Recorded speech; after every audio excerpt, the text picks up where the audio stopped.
الکریم اما بعد فاعوذ باللہ من الشیطان الرجیم بسم اللہ الرحمن الرحیم رب اشرح لی صدری ویسر لی امری واحلل عقدۃ من لسانی یفقہوا قولی۔ قرآن مجید جو ہے نا، چھوٹے چھوٹے ریمائنڈرز مجھے ہوتا ہے کہ میں شروع میں قرآن کے حوالے سے جو ہم کر رہے ہیں، تو اس سے جب ہم یاد کرتے ہیں یا ان کو ریکال کرتے ہیں تو اس سے نا ہماری انٹرسٹ اور مزید بڑھتا ہے قرآن کو پڑھنے میں اور سمجھنے میں۔ تو قرآن مجید جو ہے نا وہ قبر میں ہماری حفاظت کا ذریعہ ہے۔ ابو ہریرہ رضی اللہ تعالیٰ عنہ کا بیان ہے کہ آدمی کو جب قبر میں لایا جاتا ہے تو فرشتہ اس کے سر کی طرف آتا ہے، یعنی عذاب کے لیے، تو وہ تلاوت قرآن اسے روک دیتی ہے۔ پھر جب فرشتہ سامنے سے آتا ہے تو صدقہ اسے دھکیل دیتا ہے، اور جب پاؤں کی طرف سے آتا ہے تو مساجد کی طرف چل کر جانا اسے دور کر دیتا ہے۔ یعنی قرآن پاک جو ہم اب پڑھ رہے ہیں، اب تو جو ہمیں فائدے ہوں گے انشاءاللہ، اس کے فائدے جو ہیں وہ قبر جو ہی ہم آنکھیں بند کریں گے اس کے فائدے شروع ہو جائیں گے۔ ابو ہریرہ اپنے والد سے روایت ابو بریدہ اپنے والد سے روایت کرتے ہیں کہ رسول کریم صلی اللہ علیہ وسلم نے فرمایا، قیامت کے دن قرآن ایسے مرد کی شکل میں آئے گا جس کے بال سفید ہوں گے، تو اپنے پڑھنے والے سے کہے گا میں وہی ہوں جس نے رات کو تجھے بیدار رکھا، جیسے تراویح تہجد وغیرہ، اور دن میں پیاسا رکھا، اور قرآن کی تلاوت کے بلا شبہ قیامت کے دن یہ اپنے ساتھیوں کا سفارشی بن کر آئے گا۔ تو انشاءاللہ تعالیٰ اللہ تعالیٰ ہمیں قرآن پڑھنے سمجھنے کی توفیق دے۔ اسی سے ہم آج کا اپنا شروع کرتے ہیں سورۃ بنی اسرائیل، پارہ نمبر 15، جز 15، اور یہ بھی جو ہے وہ مکی صورت ہے، اور ظاہر اس کے اندر جتنا مضمون ہے وہ شروع ہوئی وہاں سے ہو رہا ہے، جو اسراء والمعراج کے واقعے سے، تو ظاہر مکہ میں ہی ہوا تھا۔ اس کی 111 آیات ہیں۔ بسم اللہ الرحمن الرحیم، اللہ کے نام سے جو بڑا مہربان اور نہایت رحم والا ہے۔ سبحان الذی اسری بعبدہ لیلا من المسجد الحرام الی المسجد الاقصی الذی بارکنا حولہ لنریہ من آیاتنا انہ هو السمیع البصیر۔ پاک ہے وہ ذات جس نے ایک رات اپنے بندے کو مسجد الحرام سے لے کر مسجد اقصی تک سیر کرائی، جس کے ماحول کو ہم نے برکت دے رکھی ہے تاکہ اپنے بندے کو اپنی بعض نشانیاں دکھلائیں، بلا شبہ وہ سننے والا اور دیکھنے والا ہے۔ اس کے اندر اب سارا واقعہ ہم اپنا پڑھ چکے ہیں، ہمیں پتہ ہے، سیرت کے اندر ہم پڑھا، اور یہ اس چیز کا قرآن کے اندر ایویڈنس موجود ہے کہ یہ واقعہ ایکچولی ہوا تھا، حقیقت ہے۔ کوئی جو لوگ کہتے ہیں کہ یہ خواب میں ہوا تھا، ایسے ہوا تھا، ویسے ہوا تھا، ایسی کوئی بات نہیں۔ اللہ تعالیٰ خود پہلی آیت میں یہ کہہ رہا ہے کہ وہ پاک ذات ہے جس نے ایک رات میں اپنے بندے کو، اور یہ جو بندے تھے نبی کے وسلم تھے، ہجرت سے لگ بھگ 1 سال پہلے آپ صلی اللہ علیہ وسلم کو مسجد حرام سے مسجد اقصی تک، پھر وہاں سے آسمانوں کی سیر کرائی گئی، جہاں اللہ تعالیٰ نے آپ کو اپنی کئی آیات دکھلا دیں۔ یہ واقعہ کم از کم 25 صحابہ سے مروی ہے۔ یہ واقعہ خواب میں یا کسی کشفی حالت میں نہیں ہوا تھا، بلکہ جاگتے ہوئے جسمانی طور پر ظہور پذیر ہوا تھا، اور یہی جمہور کا مذہب ہے، جسے چند دلائل سے ثابت کیا جا سکتا ہے تاکہ کوئی شک شبہ نہ رہے۔ ایک یہ کہ یہ واقعہ شروع ہی سبحان اللہ سے کیا گیا، جو کہ دلیل ہے کہ یہ ایک غیر معمولی واقعہ ہے۔ اللہ تعالیٰ پہلے اپنی پریزنس شو کر رہا ہے کہ میں نے کروایا، پاک ہے وہ ذات، اور یہ کوئی بہت ہی غیر معمولی چیز ہے، اور خواب غیر معمولی نہیں ہوتے۔ اور عبد جو ہے وہ جسم اور روح دونوں کے لیے بولا جاتا ہے، ایک بندہ عبد ہی، ٹھیک ہے نا، تو ایک بندہ جو ہوتا ہے پورے فزیکل باڈی بھی اس کے اندر شامل ہوتی ہے۔ پھر اگر کفار نے اس وقت بھی اس واقعے کو جھٹلایا، اگر صرف خواب ہوتا تو جھٹلانے کی نوبت ہی نہ آتی۔ تو اس کی جو بہت سی تفصیلات ہیں، ہم ایک ذرا بریف سا ریویو لیتے ہیں کہ ہوا۔ آپ جو ہے اسراء جو ہے، اسپیشلی یہاں پہ اسراء کا اسپیشلی آ گیا، اس کے اندر ذکر ہے کہ آپ مکہ میں بیت المقدس تشریف لے کے، جو اسراء کا جو ہے 2 پارٹ تھے نا اس جرنی کے، ایک اسراء تھا جو مکہ سے بیت المقدس تک تھا، اور اس کے بعد پھر وہاں سے جو معراج ہے وہ آگے آسمانوں تک جانا معراج ہوا۔ تو اس والے میں دیکھتے ہیں کہ یہ اسراء کی بات ہو رہی ہے یہاں پہ۔ وہاں پر آپ کو یہاں سے مکہ سے لے جا کر جو ہے وہ بیت المقدس تک تشریف لے گئے، وہاں پر پہنچے تو جبرائیل علیہ السلام نے اپنی انگلی سے اشارہ کر کے ایک پتھر میں سوراخ کیا، پھر براقوں سے باندھا۔ یہاں پر آپ نے تمام انبیاء کو نماز پڑھائی، جو اس بات کا ثبوت تھی کہ آپ تمام انبیاء کے امام المرسلین ہیں۔ پھر وہاں سے آپ کو آسمانوں کی سیر کرائے گی اور 7 آسمانوں تک لے جائے گا۔ یہ ہم دیکھتے ہیں کہ 1 بائی 1 ہر آسمان پہ پہنچتے ہیں اور مختلف انبیاء سے بات کرتے ہیں۔ پھر سدرۃ المنتہا تک لے جائے گا، جہاں سے آپ صلی اللہ علیہ وسلم اللہ تعالیٰ سے ہم کلام ہوتے ہیں۔ وہاں آپ کو 5 نمازیں بھی عطا ہوتی ہیں اور اس کے علاوہ بھی کچھ ہدایات، اور اس سفر میں آپ نے جنت اور جہنم کے مشاہدات بھی کیے۔ اور حضرت انس رضی اللہ عنہ کہتے ہیں کہ رسول کریم صلی اللہ علیہ وسلم نے فرمایا، مجھے معراج کرائی گئی تو میں ایک قوم پر سے گزرا، ان کے ناخن تانبے کے تھے اور ان سے وہ اپنے چہرے اور سینے چھیل رہے تھے۔ تو میں نے ان سے پوچھا کہ یہ کون لوگ ہیں جبرائیل؟ تو انہوں نے کہا کہ یہ وہ لوگ ہیں جو لوگوں کا گوشت کھاتے ہیں، ان کی عزتوں سے کھیلتے ہیں، یعنی غیبت کرتے ہیں۔ اللہ معاف کرے۔ پھر آپ کو سورہ بقرہ کی آخری آیات بھی دی گئی،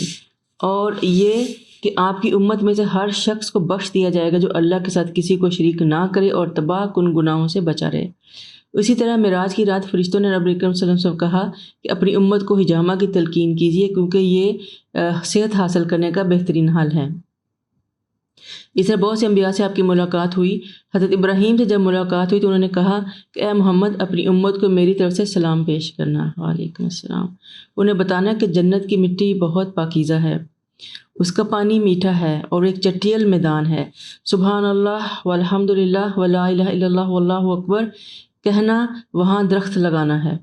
تو جتنا ذکر کر کے آؤ گے اتنی ہی جنت سرسبز ہوگی، آپ کی جنت سرسبز ہوگی۔ سو انشاءاللہ آمین۔ اللہ کرے کہ ہم قرآن بھی پڑھیں اور اللہ کا ذکر بھی کریں اور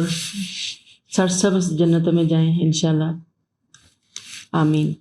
تو یہ وہ قصہ تھا جو ہوا تھا، اللہ تعالیٰ نے نبی صلی اللہ علیہ وسلم کو اپنی نشانیاں دینے کے لیے، اور نشانیوں میں واضح طور پہ ہم دیکھ رہے ہیں کہ انبیاء سے ملاقات ہوتی ہے، جنت دکھائی جاتی ہے، دوزخ دکھائی جاتی ہے، اللہ تعالیٰ بہت سی ہدایات دیتے ہیں ان کو۔ کچھ ان کو تھا کہ ہمیں بتا دیں، کچھ تھا کہ مت بتائیں، کیونکہ ہر بات ہم لوگ نہیں سمجھ سکتے۔ وَآتَيْنَا مُوسَى الْكِتَابَ وَجَعَلْنَاهُ هُدًى لِبَنِي إِسْرَائِيلَ أَلَّا تَتَّخِذُوا مِن دُونِي وَكِيلًا، اور ہم نے موسیٰ کو کتاب دی اور اسے بنی اسرائیل کی ہدایت کا ذریعہ بنایا، اور انہیں حکم دیا کہ میرے سوا کسی کو کارساز نہ بنانا۔ تو یہاں پہ حضرت موسیٰ کو تو ایک کتاب دی جو بنی اسرائیل کی ہدایت کے لیے تھی، جو ہمارا قرآن ہے وہ ہر کسی کی ہدایت کے لیے، قیامت تک ہر کسی کے لیے یہی ہے، اور اسی کے اندر سے ہم نے لینی ہے ہدایت۔ یہ بنی اسرائیل ان لوگوں کی اولاد تھی جنہیں ہم نے نوح کے ساتھ کشتی میں سوار کیا تھا۔ بلا شبہ نوح شکر گزار بندے تھے، یعنی اہل مکہ سے کہا جا رہا ہے کہ تم لوگ بھی اگر اللہ کے شکر گزار بندے بنو، کیونکہ تم ان لوگوں کی اولاد ہو اپنی شکر گزاری کے باعث طوفان سے بچے تھے۔ تو جن لوگوں نے شکر گزاری کی تھی، اللہ نے ان کو اتنے بڑے طوفان میں بھی محفوظ رکھا۔ تو آپ لوگ بھی اللہ کے شکر گزار بندے بن جائیں۔ اس کتاب میں ہم نے بنی اسرائیل کو صاف صاف کہہ دیا تھا کہ تم زمین پر دوبارہ فساد برپا کرو گے اور بڑی سرکشی دکھاؤ گے۔ پھر جب ہمارا پہلا وعدہ آ گیا تو ہم نے تمہارے مقابلے میں اتنے بڑے جنگجو بندے لا کھڑے کیے جو تمہارے شہروں کے اندر گھس کر دور تک پھیل گئے، اور یہ اللہ کا وعدہ تھا جسے پورا ہونا ہی تھا۔ پھر ہم نے ان فاتحین پر تمہیں غلبہ دیا اور مال اور اولاد سے تمہاری مدد کی اور نفری میں بہت زیادہ بڑھا دیا۔ دیکھو، اگر تم بھلائی کی تو خود اپنے لیے بھلائی کی، اور برائی کی تو اس کا وبال بھی تمہیں پر ہوگا۔ پھر جب دوسرے وعدے کا وقت آ گیا تو جابر یعنی فاتحین تمہارے حلیے بگاڑ دیں اور مسجد اقصی میں ایسے داخل ہوں جیسے پہلی بار داخل ہوئے تھے، جہاں جہاں غلہ پائیں انہیں تہس نہس کر دیں۔ بنی اسرائیل جب حضرت موسیٰ کی ہدایت کے مطابق فلسطین میں داخل ہوئے تو انہوں نے حضرت موسیٰ کی ہدایت کو فراموش کر دیا۔ یہ ہدایت یہ تھی کہ پورا فلسطین فتح کریں گے۔ بنی اسرائیل نے پورا فلسطین فتح نہ کیا، بلکہ چند علاقوں پر ہی قناعت کر کے بیٹھ گئے اور فلسطین میں کوئی مستحکم حکومت نہ قائم کی، بلکہ 12 قبائل نے اپنی الگ الگ چھوٹی چھوٹی حکومتیں بنا لیں۔ پھر یہ بھی ان کو کہا گیا تھا کہ جو سابقہ اقوام ہیں ان کی اخلاقی بیماریوں سے خود کو بچا کے رکھے، مگر عملاً بنی اسرائیل شرک، بے حیائی وغیرہ سب برائیوں میں ملوث ہو گئے اور نبیوں تک کو قتل کر دیا۔ پھر آگے اشارہ ہے کہ جو ہے نا کہ جو بندے لا کھڑے کیے وہ اشارہ بخت نصر کی جانب ہے، جس نے بابل سے آ کر حملہ کیا اور بنی اسرائیل کی اینٹ سے اینٹ بجا دی، یروشلم اور ہیکل سلیمانی کو پیوند خاک کر دیا اور بے شمار لوگوں کو قیدی بنا کر لے گئے۔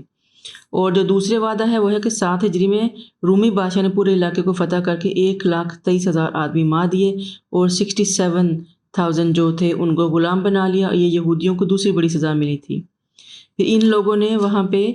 نبیوں کو بھی قتل کیا، جن میں انہوں نے حضرت زکریا حضرت یحییٰ کو تو قتل کر دیا اور عیسیٰ علیہ السلام کو قتل کے منصوبے بنائے. تو یہاں پہ ہمیں بتایا جا رہا ہے، ہم پہلے بھی پڑھ کے ہیں کہ یہ بنی اسرائیل جو بار بار وعدے توڑتے تھے تو ان کو بار بار عذاب آئے، اور عذاب کی مختلف صورتیں تھیں، جن کے اندر ایک یہ بھی شکل تھی کہ ان کو باہر کے لوگوں کو مسلط کر دیا اور ان کی ساری آزادی جو تھی وہ ختم ہو گئی. عسیٰ ربکم ان یرحمکم وَإِنْ عُدْتُمْ عُدْنَا وَجَعَلْنَا جَهَنَّمَ لِلْكَافِرِينَ حَصِيرًا. ہو سکتا ہے تمہارا تم پر رحم فرما دے، لیکن اگر تم نے پھر سرکشی کی تو ہم پھر بھی سزا دیں گے، اور ایسے کافروں کے لیے ہم نے جہنم کو قید بنا دیا ہے. تو یعنی اگر آپ وسلم کے ساتھ بھی وہی رویہ رکھیں گے جو تمام گزشتہ انبیاء کے ساتھ کرتے رہے، تو ہم اب بھی وہی سزائیں پھر سے دیں گے. چنانچہ یہودیوں نے تاریخ سے اور اللہ کی کسی تنبیہ سے کوئی سبق حاصل نہ کیا، نتیجہ یہ ہوا کہ ہمیشہ کے لیے ذلت اور رسوائی ان کی مقدر بن گئی. ظاہر جب پرانی امتوں کا ذکر کیا جاتا ہے، پرانے عذابوں کا ذکر کیا جاتا ہے، ان کی پرانے جو کارنامے یہ کر چکے ہیں، تو مقصد ان کو یہی ہے نا کہ اب ہی باز آ جاؤ، کم از کم اب تو آخری نبی کا زمانہ ہے، اب باز آ جاؤ، توبہ کر لو اور اپنی صحیح روش پہ آ جاؤ. تو یہ نہیں آئے، تو اللہ تعالیٰ نے ہمیشہ کے لیے ان کے اوپر جو ہے وہ کر دی، ان کے اوپر ذلت جو ہے وہ مسلط کر دی. یہ قرآن تو وہ راستہ دکھاتا ہے جو سب سے سیدھا ہے، اور جو لوگ ایمان لاتے اور نیک عمل کرتے ہیں انہیں بشارت دیتا ہے کہ ان کے لیے بہت بڑا اجر ہے. اور وہ لوگ جو آخرت پر ایمان نہیں لاتے ان کے لیے ہم نے المناک عذاب تیار کر رکھا ہے. اور انسان برائی کے لیے ایسے ہی دعا کرتا ہے جیسے بھلائی کے لیے اسے کرنی چاہیے، اور دراصل انسان بڑا ہی جلد باز ہے. یہاں پہ بڑی امپورٹنٹ چیز ہے، ہمارے ایک جو بیسک ایٹیکیٹ ہوتا ہے، ہم عام زندگی میں بھی کیا کرتے ہیں، اس سے ہمیں اللہ تعالیٰ نے وارننگ کی ہے کہ انسان جو ہے وہ اپنی برائی کے لیے بعض اوقات ہم جلد بازی میں ایسی ایسی باتیں مانگ لیتے ہیں جو ہمیں نہیں کرنی چاہیے، اور اس کے اندر بد دعائیں بھی آتی ہیں، کیونکہ جو ہی دماغ ٹھنڈا ہوتا ہے آپ لگتا ہے یار یہ کیا کر لیا میں نے. تو اللہ تعالیٰ کہتے ہیں انسان بڑا ہی جلد باز ہے، اپنے آپ کو بھی وقت نہیں دیتا، اور جو جلد باز ہوتے ہیں نا وہ سب سے زیادہ نقصان اپنے آپ کو پہنچاتے ہیں، اپنے دماغ کو، اپنی صحت کو. الٹی نیگیٹیوٹی باتوں کے اندر جا کے ساری دنیا کے اندر ان کے لیے اندر غصہ بھر جاتا ہے، اور ہر چیز پھر اندھیرے اور دھوئیں میں انہیں کالی ہی نظر آتی ہے، چاہے دوسرا چاہے صحیح ہی کیوں نہ ہو. اکثر جو ہوتا ہے نا ان کو منہ پہ عجیب و غریب باتیں آتی ہیں. تو دعاؤں کی جو بات ہے وہ یہی ہے کہ اللہ تعالیٰ فرماتا ہے کہ لوگوں کو جو ہے وہ انسان کو سکون کے ساتھ بھلائی والی دعائیں کرنی چاہیے. جب بھی دعا مانگے اللہ تعالیٰ سے بھلائی کی مانگے، ہدایت کی مانگے، اپنے لیے وزڈم مانگے، حکمت مانگے. آپ نبی کے وسلم نے فرمایا کہ 3 دعاؤں کی قبولیت میں کوئی شک نہیں، ایک مظلوم کی دعا، اور ایک مسافر کی دعا، اور ایک باپ کا اپنے بیٹے کے لیے بد دعا اگر کوئی باپ کرتا ہے اولاد کے حق میں تو وہ بہت جلد قبول ہوتی ہے، کیونکہ کوئی باپ کبھی بھی اپنی اولاد کے لیے بد دعا نہیں کرتا انٹل کہ وہ انتہا حد تک اندر سے دکھی ہو. تو اگر وہ اولاد بہت ہی کوئی بدبخت ہوگی تو یہ نوبت آئے گی، لیکن اگر کر دے تو یہ فوراً قبول ہوتی ہے. اس لیے ماں باپ کو بھی اپنا دل بڑا رکھنا چاہیے اور ٹھنڈا رکھنا چاہیے، کیونکہ اولاد کی محبت ایسی چیز ہے اس کے اندر کچھ دیر کے بعد سب بھول جائیں گے اور سب معاف بھی کر دیں گے، لیکن وہ بد دعا نکل چکی ہوگی، وہ تیر نکل چکے ہوں گے.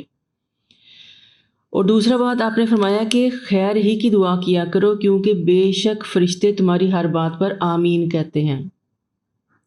تو اولاد کتنی بھی بری ہو، کتنا بھی غصہ آئے، اللہ تعالیٰ سے اس کے لیے ہدایت کی دعا کریں، دنیا کی اور آخرت کی. اور کیونکہ فرشتے آمین کہتے ہیں، اب جو بھی کہیں گے اللہ تعالیٰ اس کو قبول کر لے گا. وقت اب اللہ کی مرضی ہوتی کب اس نے شو کرنا ہے، لیکن اللہ قبول کر لیتا ہے. اور دوسری بات یہ بھی کہ انسان کی جو جلد باز طبیعت ہوتی ہے اس کے تمام افعال و اعمال و افعال سے مترشح ہوتی ہے، حتیٰ کہ کبھی کبھی جلد بازی میں بدعا مانگنے لگتا ہے، چاہے اس کے اپنے ہی خلاف کیوں نہ ہو، چاہے بعد میں اسے پچھتانا ہی کیوں نہ پڑے. لوگ ایسا کرتے ہیں، اپنی زندگی کو کوسنے دینے لگ جاتے ہیں، اپنے پیدا کرنے والوں کو کوسنے دینے لگ جاتے ہیں، اپنی تقدیر کو پیٹنا شروع کر دیتے ہیں. اب میں بیمار ہی ہو جاؤں، ہائے میں مر ہی جاؤں، ہم یہ کر لوں، ہم وہ. ایسی باتیں منہ سے نہیں نکالنی چاہیے، ان کے جو ہیں وہ اللہ تعالیٰ کو بھی پسند نہیں ہے، اور قبول ہو گئے تو آپ کی زندگی جو ہے وہ عذاب بن سکتی ہے. حضرت جابر روایت کرتے ہیں کہ آپ نبی اکرم صلی اللہ علیہ وسلم نے فرمایا اپنے بارے میں بد دعا نہ کرو، اپنی اولاد کے بارے میں بھی بد دعا نہ کرو، اپنے اموال کے لیے بد دعا نہ کرو، ایسا نہ ہو کہ تمہاری دعا قبول ہونے کی گھڑی میں ایسی دعا مانگ بیٹھو کہ وہ قبول ہو جائے۔ تو قبول ہونے کی بھی گھڑیاں ہوتی ہیں، آپ کو پتہ ہے نا، اذان کے ٹائم کے بعد کی دعا قبول ہوتی ہے، ہمیں پتہ ہے کہ فرض نماز کے بعد کی دعا قبول ہوتی ہے، ہمیں پتہ ہے جمعے میں گھڑی آتی ہے جس میں دعا قبول ہوتی ہے، ہمیں پتہ ہے کہ تہجد کے ٹائم پہ دعائیں قبول ہوتی ہیں۔ سو اللہ تعالیٰ نے پورے دن میں بڑی گھڑیاں منتخب کی ہوئی ہیں، عصر کے بعد مغرب سے پہلے کی دعا قبول ہوتی ہے۔ تو ایسے اسپیشلی ٹائم بھی نظر میں رکھا کریں اور کبھی ایسی بات منہ سے نہ نکالیں جو قبول ہو گئی لیکن آپ کے اپنے ہی خلاف نہ پڑ جائے گی۔ کیوں؟ خاص طور پہ یہاں اولاد کا ذکر آ رہا ہے، کیونکہ اولاد آپ کو بہت پیاری ہوتی ہے اور ان کی تکلیف آپ سے دیکھی نہیں جاتی، اور خدا نخواستہ دعا پوری ہو گئی آپ کی بد دعا تو آپ کو اپنی اولاد سے زیادہ تکلیف ملے گی اس چیز سے،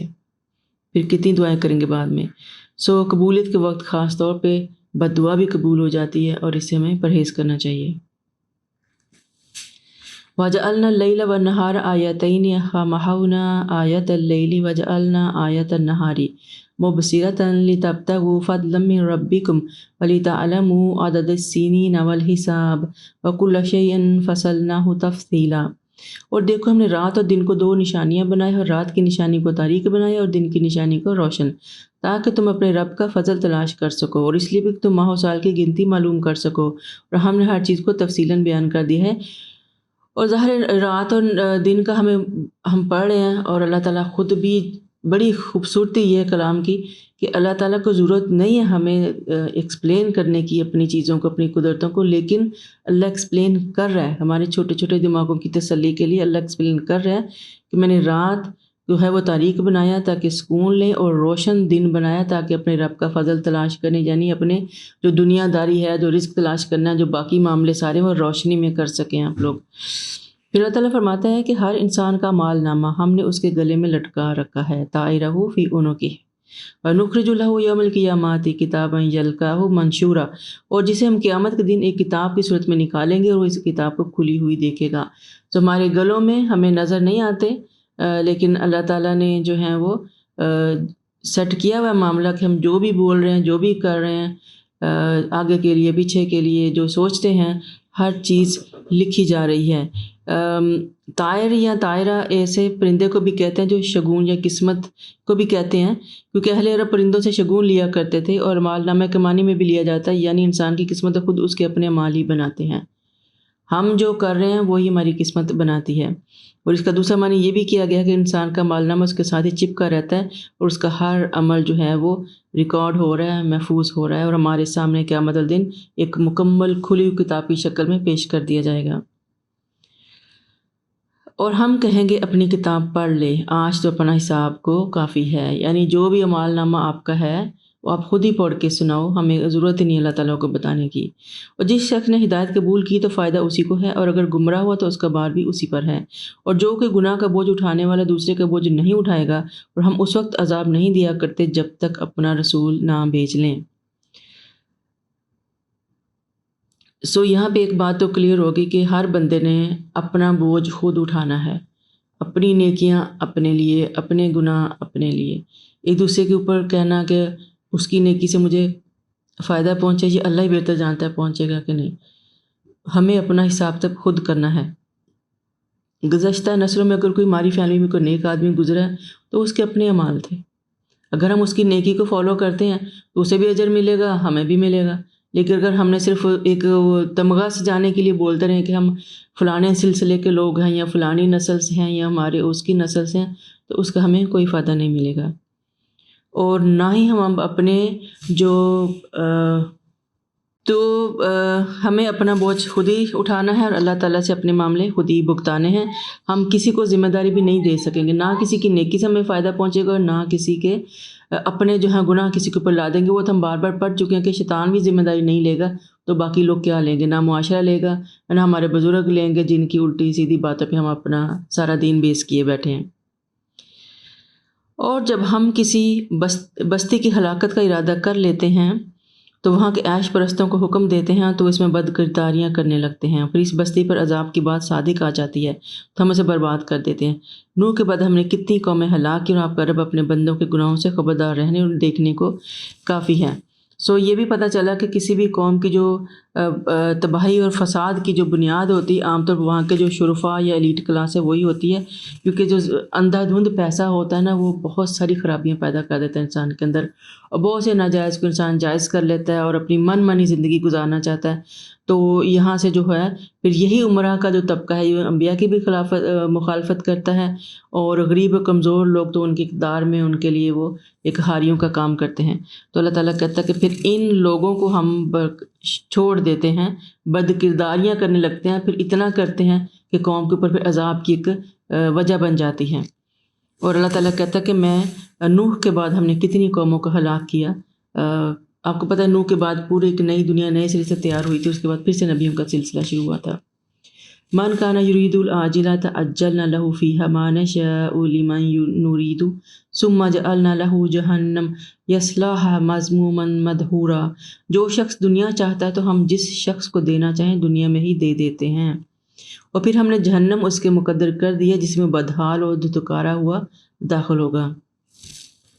سو اگر دنیا چاہتے ہیں، صرف دنیا چاہنے کا مطلب ہے کہ آخرت کی کوئی فکر نہیں، ٹھیک ہے، ہمیں ہر چیز اسی دنیا میں چاہیے، تو اللہ تعالیٰ کہتا ہے کہ پھر میں جتنا چاہوں اس کو دنیا ہی دے دیتا ہوں، اور صرف اسے پھر دنیا ہی ملے گی، اس کا آخرت میں کوئی اللہ تعالیٰ نے حق نہیں رکھا، اس کا کوئی فائدہ نہیں اس کو آخرت دے گی، اور دنیا میں بھی اس کو اتنا ہی ملے گا جتنا اللہ نے مقدر کر رکھا ہے، اس کی افراتفریاں، اس کا مانگنا اتنا ہی ملے گا جتنا اللہ تعالیٰ نے پہلے سے سیٹ کر کے رکھا ہوا ہے۔ اور جو آخرت چاہے اس کے لیے اپنی کوشش بھی کرے اور مومن ہو تو ایسے لوگوں کی کوشش کی قدر کی جائے گی۔ یعنی آخرت چاہنا تو ایک بات ہے، لیکن اس کے لیے کوشش بھی کرنی چاہتی ہے۔ میں نیت بنا لوں کہ مجھے اللہ تعالیٰ بس آخرت چاہیے اور میں کروں کچھ بھی نہ، تو یہ تو بات نہیں بنتی نا۔ تو نیت کے ساتھ ساتھ عمل صالح بہت امپورٹنٹ ہے۔ انما الاعمال بالنیات، لیکن اللہ تعالیٰ قرآن میں یہ بھی فرماتا ہے کہ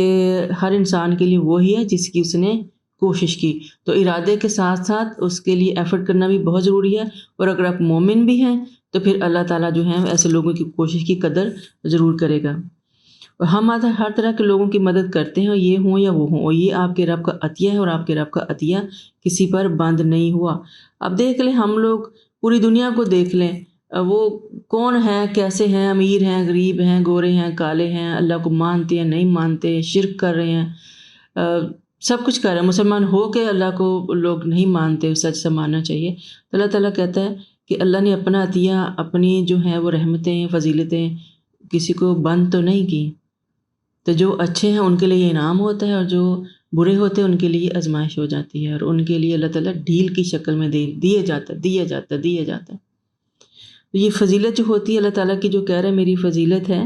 وہ مال و دولت بھی ہوتی ہے، سیرت و کردار بھی ہوتا ہے، اور آپ کہہ لیں کہ اصل فضیلت جو ہوتی ہے وہ آخرت کی فضیلت ہے، اور اہل جنت کو جنت اور اہل جہنم کو جہنم ملے گی، اور پھر جنت اور جہنت میں بھی درجات ہوں گے جس کا فرق بہت زیادہ ہوگا۔ اور دیکھو ہم نے کیسے دوسرے کو فضیلت دی، اور آخرت درجات فضیلت بھی بڑی ہوگی۔ اللہ کے ساتھ کوئی الہ نہ بنانا، ورنہ تم بدحال و بے یار و مددگار بیٹھے رہ جاؤ گے۔ آپ کے رب نے فیصلہ کر دیا کہ تم اس کے علاوہ کسی کی عبادت نہ کرو، اور والدین کے ساتھ بہترین سلوک کرو۔ اگر ان میں سے کوئی ایک یا دونوں تمہارے سامنے بڑھاپے کو پہنچ جائیں تو انہیں اف تک نہ کہو، افن ولا تنہرہما وقل لہما قولا کریما، اور انہیں نہ جھڑکو اور ان سے ادب سے بات کیا کرو۔ اب یہ ماں باپ کے جو حق ہیں اللہ تعالیٰ خود قرآن میں کھول کے بیان کر رہے ہیں کہ ماں باپ جو ہیں وہ اللہ کے سوا، یعنی شرک نہیں کرنا، اللہ کے بعد جو سب سے زیادہ قابل احترام ہستی آپ کے لیے ہو سکتی اس دنیا میں وہ آپ کے ماں باپ ہوتے ہیں۔ اور اگر تمہاری زندگی میں، تمہاری جوانی میں جب آپ کے پاس دنیا اختیار کی شکل میں آ جاتی ہے، اور ماں باپ اوبویسلی جب بچے جوان ہوتے ہیں تو ماں باپ بوڑھے ہو رہے ہوتے ہیں یا ہو چکے ہوتے ہیں، تو جو شخص بوڑھا ہوتا جائے گا وہ ظاہر اس کی دنیا کم ہو رہی ہوتی ہے، اس کی ہمت کم ہو رہی ہوتی ہے، اس کے کمانے کے ذرائع بند ہو رہے ہوتے ہیں، اس کی زندگی لمیٹڈ ہو رہی ہوتی ہے، بوڑھا شخص بیماریوں میں پڑنا شروع ہو جاتا ہے۔ اگر زیادہ بوڑھا ہو جائے تو اس کا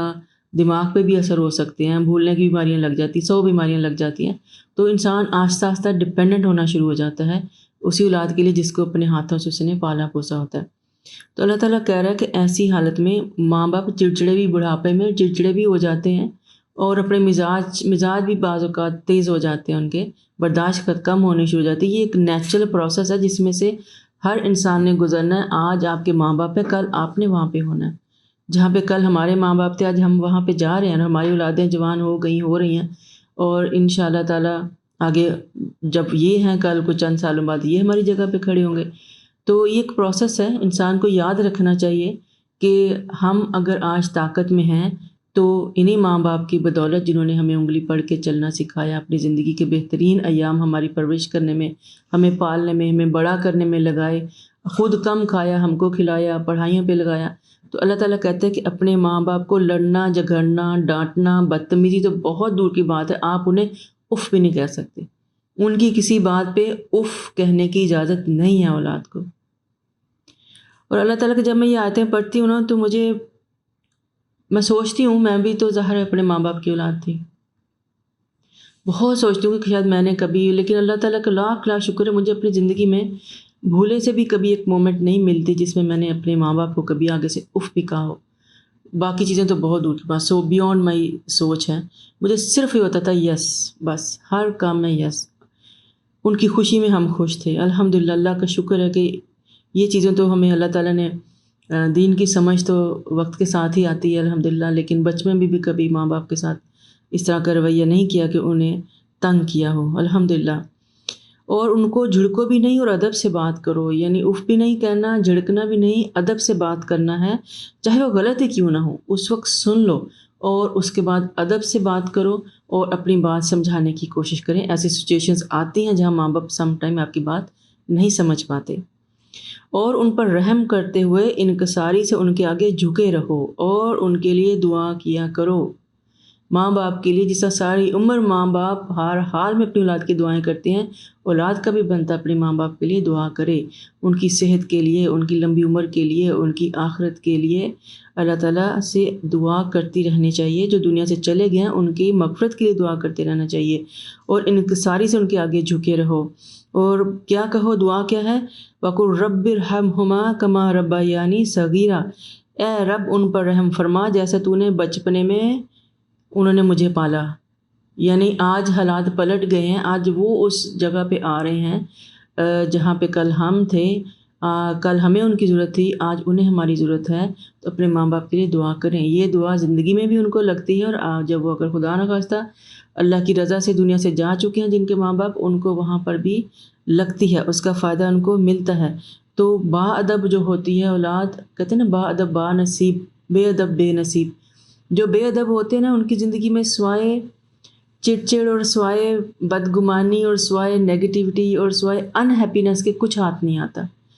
جو انسان ادب کرنا نہیں نہ جانتا، جو اللہ کا ادب نہیں کرتا، جو قرآن کا ادب نہیں کرتا، جو اپنے دین کا ادب نہیں کرتا، جس کو اپنے ماں باپ کا ادب نہیں جو اس دنیا میں لانے کا باعث بنے، جنہوں نے اس کو جوانی تک سہارے دیے، اس کی زندگی میں خوشی نہیں آ سکتی۔ اگر ہوگی تو وہ دنیا داری بہت ٹیمپریری چیز ہوگی۔ دل کا سکون ادب سے آتا ہے۔ ادب کا کیا مطلب ہے کہ آپ ریالٹیز کو ایکسیپٹ کرتے ہیں اور دل سے ان کو مانتے ہیں، اور آپ کے اندر عاجزی ہوتی ہے کہ یہ میرا خدا ہے، یہ میرا دین ہے، یہ میرا رسول ہے، یہ میں ہوں، یہ میری ریالٹی ہے، اللہ نے مجھے یہاں پیدا کیا ہے تو میں آئی ایکسیپٹ۔ اور آپ اس ایکسیپٹنس کے ساتھ چیزوں کو لے کے چلیں، تب ہی آپ کے دلوں میں بھی سکون رہتا ہے اور آپ کے دماغ بھی سکون میں رہتے ہیں۔ اپنے آپ کو ٹھنڈا رکھنے کے لیے اور چیزوں کو صحیح سمجھنے کے لیے بہت ضروری ہے کہ ہم با ادب ہوں، اور اللہ تعالیٰ خود کہہ رہا ہے کہ اپنے ماں باپ کے سامنے جھکے رہو، ادب کے ساتھ بات کرو۔ آپ کی ہر بات وہ نہیں سمجھیں گے، وہ بھی ایک زندگی گزار کے پہنچے ہیں، ان کے ٹیمپرمنٹ، ان کی شخصیتیں بن چکی ہیں، آپ اپنی مرضی سے نہیں موڑ سکتے۔ آپ کو ان سے بات منوانے کے لیے عاجزی اختیار کرنی پڑے گی، محبت سے بات کرنی پڑے گی، منانا پڑے گا انہیں، اور کچھ ان کی مان لیں، کچھ اپنی منوا لیں۔ ضروری نہیں ہر چیز آپ کی ہی مانی جائے، ان کی بھی تو مانی جا سکتی ہے نا، ماننی چاہیے۔ تو ضروری نہیں کہ سارے ماں باپ اتنے ہی وہ لاچار ہوں، وہ اپنی الحمدللہ بہت سے ماں باپ اللہ تعالیٰ زندگی سے دے بہترین حالت میں ہوتے ہیں، تو آپ ان کو تب بھی ان کا ادب کرنا ہمارے اوپر واجب ہوتا ہے۔ ان کے نان نفقے کا خیال رکھنا اولاد کی ذمہ داری ہے، آپ کا فرض ہے۔ ان کو زکوٰۃ بھی نہیں دی جا سکتی، ان کا خیال رکھنا ایسے ہی جیسے آپ اپنا رکھتے ہو، اولاد کا فرض ہوتا ہے۔ اور ساتھ ساتھ ان کے اوپر توجہ دینا، ان کی باقی ضرورت کا خیال رکھنا بھی اولاد کا فرض ہے۔ اور اگر ماں باپ کام نہیں کر سکتے تو بیٹے کو چاہیے کہ ان کے نان نفقے کا خیال رکھے، بیٹیوں کو چاہیے کہ ان کو فزیکل ہیلپ اگر گھر کے اندر چاہیے ماں کو چاہیے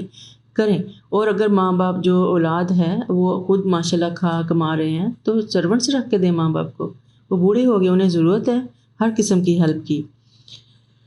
پھر یہ تو اللہ تعالیٰ کا حکم ہے، تو اللہ تعالیٰ سے ہم دعا کرتے ہیں کہ رب ارحمہما کما ربیانی صغیرا، اللہ پاک ہمارے ماں باپ پہ اپنی برکتیں اور رحمتیں نازل فرما جیسے انہوں نے ہمارے بچپن میں ہمارے اوپر کی، اور جو جا چکی ہیں اللہ تعالیٰ ان کی مغفرت فرما اور انہیں جنت میں اعلیٰ ترین درجات عطا فرما، اور اللہ تعالیٰ ہمیں بھی انہیں جنت میں ان سے ملاقات نصیب فرما، آمین۔ اور جو ابھی زندہ ہیں اللہ تعالیٰ انہیں صحت اور زندگی اور ایمان والی زندگی دے، اپنے بال بچے کے اوپر سلامت رکھے، آمین۔ اللہ تعالیٰ فرما رہے ہیں کہ ربکم عالم بما فی نفوسکم، جو کچھ تمہارے دل میں ہے اللہ اسے جانتا ہے، ان تکونوا صالحین فانہ کان للأوابین غفورا، اور اگر تم صالح بن کر رہو تو ایسے ہی رجوع کرنے والوں کو اللہ معاف کرنے والا ہے۔ تو ماں باپ کا ادب بھی انسان کو صالح بناتا ہے، اور صالح لوگوں کی اللہ تعالیٰ بہت قدر کرتا ہے، اور اللہ تعالیٰ ان کے گناہ اس نیکی کے عوض معاف کرتا رہتا ہے۔ ہم نے پہلے بھی پڑھا کہ جو ایک دفعہ کچھ لوگ غار میں پھنس گئے تھے تو ایک نے اپنے نیک اعمال کے ذریعے جب انہوں نے اللہ سے دعا مانگی تو وہ اتنا بڑا پتھر خود ہٹ گیا، تو ان کے اندر ایک نے یہ بھی کہا تھا کہ یا اللہ میں اپنی ماں کا بہت خیال رکھتا ہوں، وہ رات کو اس نے پانی مانگا تو میں لے کے آیا، میرے آنے تک وہ سو گئی، اور میں گلاس لے کے اس کے پوری رات اس سرانے کھڑا رہا، پتہ نہیں دوبارہ کب ماں کی آنکھ کھلے اور اسے پانی چاہیے ہو تو اسے پھر مانگنا نہ پڑے۔ یہ ہوتی اولاد کی تعبیر، اور یہ اللہ کو اتنی بات پسند آئی کہ اتنا بڑا پتھر اس غار کے آگے سے اللہ نے ہٹا دیا تھا۔ تو جو ماں باپ کا خیال کرتے ہیں محبت اور ادب کے ساتھ، اللہ تعالیٰ ان کی نیکیاں ضائع نہیں کرتا اور انہیں صالح بناتا ہے اور ان کے درجات بلند کرتا ہے اور ان کی گناہ خود بخود معاف کرتا رہتا ہے۔ وَآتِ ذَاتِ الْقُرْبَى حَقَّهُ وَالْمِسْكِينَ وَابْنَ السَّبِيلِ وَلَا تُبَذِّرْ تَبْذِيرًا، اور قرابت دار کو اس کا حق دو اور مسکین و مسافر کو اس کا حق ادا کرو اور فضول خرچی نہ کرو۔ یعنی اللہ تعالیٰ نے اگر آپ کو رزق دیا ہے وافر مقدار میں تو ضروری نہیں کہ سارا اپنے اوپر ہی خرچ کر چھوڑو، اس کو اپنے لیے اپنے ارد گرد والوں کو بھی سوچو کہ اگر آپ کے سگے بہن بھائی، آپ کے دور پرے کے رشتہ دار، کوئی ضرورت مند آپ کے ارد گرد موجود ہے تو دل بڑا کر کے اس کی ضرورت بھی پوری کرو، کیونکہ اللہ تعالیٰ نے آپ کو اپنی بیسک ضرورتوں میں خود کفیل کیا ہے۔ صرف اپنی خواہشوں کے پیچھے بھاگتے ہوئے دوسروں کو اگنور نہ کرو۔ تو اللہ تعالیٰ کہتا ہے اسراف مت کرو اور حالات کو دیکھ کر چلو اور دوسروں کا خیال رکھو۔ اللہ تعالیٰ آگے کیا فرماتے ہیں کہ فضول خرچی کرنے والے شیطان کے بھائی ہیں اور شیطان اپنے رب کا ناشکرا ہے۔ جب انسان بہت زیادہ فضول خرچی میں پڑ جاتا ہے نا تو پھر اس کو شکر بھی نہیں رہتا، ایروگنس آ جاتی ہے اس کے اندر، اور پھر ہم شیطان کے ساتھی بن جاتے ہیں۔ وَإِمَّا تُرِيدَنَّ عَنْهُمْ ابْتِغَاءَ رَحْمَةٍ مِّن رَّبِّكَ تَرْجُوهَا فَقُل لَّهُمْ قَوْلًا مَّيْسُورًا، اور اگر تم ان سے اس بنا پر اعراض کرو کہ تم اپنے رب کی رحمت سے ایسے توقع ہے تو اس کی تلاش میں انہیں نرمی سے جواب دے دو، اور نہ اپنا ہاتھ گردن سے باندھے رکھو اور نہ ہی پوری طرح کھلا چھوڑ دو، ورنہ خود ملامت زدہ اور درماندہ بن جاؤ گے۔ یہ اللہ تعالیٰ فرما رہے ہیں کہ جو درمیانہ رویہ ہے اسے اختیار کریں، رشتہ داروں مسکینوں کو ضرور دیں اور مسافروں کو بھی ضرور دیں، اور اگر آپ کے پاس نہیں ہے تو اچھے طریقے سے ان کو، احسن طریقے سے ان کو ٹال دیں یا معذرت کر لیں، کسی کو ذلیل مت کریں۔ اور پھر یہ بھی کہ اتنا بخل نہ کریں، ہاتھ بالکل ہی باندھ لیں اپنے کہ سوری ہے ہی نہیں میرے پاس، اور نہ اتنا زیادہ دے دو کہ ضرورت سے زیادہ دے دیں اور پھر آپ خود مانگنے پہ مجبور ہو جائیں۔ تو اللہ تعالیٰ کہتا ہے کہ درمیان کی راہ جو ہے وہ اختیار کرو۔ رسول اللہ صلی اللہ علیہ وسلم فرماتے ہیں کہ 3 آدمی جنت میں نہیں جا سکتے۔ نمبر 1 جو والدین کا نافرمان ہوتا ہے، اور دوسرا جو مردوں کی مشابہت اختیار کرنے والی عورت۔ آج کل آپ کو پتہ ہے یہ کتنا ٹرینڈ چلا ہوا، ہر عورت مرد ہی بننا چاہتی ہے، چاہے حلیے سے ہو چاہے دماغی طور پہ ہو۔ اور تیسرا وہ دیوس، ایسا مرد جس کے اندر غیرت مر چکی ہو اور اپنے گھر کی عورتوں کی حفاظت بھی نہ کر سکے، وہ جیسے مرضی گھر سے نکلیں، کپڑے آدھے پہنے ہیں ادھورے پہنے ہیں، مردوں میں گھوم رہی ہیں پھر رہی ہیں، اپنی مرضی کی زندگی جی رہی ہیں، ان کے جو ہے حلال جو ہے معاملے ان کا تحفظ نہ کر سکے، ایسے مرد کو دیوس کہا جاتا ہے۔ تو یہ 3 لوگ ہیں جو جنت میں ان کا داخلہ بند ہے، چاہے مسلمان ہی کیوں نہ ہو۔ ایک والدین کا نافرمان ہے اس کے اندر سے۔ ان ربک یبسط الرزق لمن یشاء ویقدر انہ کان بعبادہ خبیرا بصیرا، بلا شبہ آپ کا رب جس کے لیے چاہتا ہے رزق وسیع کر دیتا ہے، اور جن کے لیے چاہتا ہے تنگ کر دیتا ہے۔ وہ اپنے بندوں سے خبردار ہے اور دیکھ رہا ہے۔ اور مفلسی کا خوف سے اپنی اولاد کو قتل نہ کرو، اور انہیں وہ بھی رزق، اور تمہیں بھی رزق ہم ہی دیتے ہیں، اور قتل کرنا بہت ہی بڑا گناہ ہے۔ دیکھیے ہر آیت میں اس کے کوئی نہ کوئی ہماری بہتری کے لیے حکم آ رہا ہے اس کے اندر۔ صورت یہ مکی ہے لیکن دیکھیں کتنے احکامات ہیں اس کے اندر۔ تو بیسیکلی تو یہی کہا گیا کہ بخل بھی نہیں کرو اور نہ ہی زیادہ دو۔ مشرکین اولاد کو تو انفرادی طور پر قتل کیا کرتے تھے، مگر آج کل دنیا کی تمام حکومتیں یہ کام منظم طور پر کام کر رہی ہیں، اور یہ کام کیا ہے؟ فیملی پلاننگ کے ذریعے۔ کسی کے 2 سے 3 بچے ہو جائیں، زمانہ پیچھے لگ جاتا ہے ان کے، بھئی اللہ دینے والا ہے،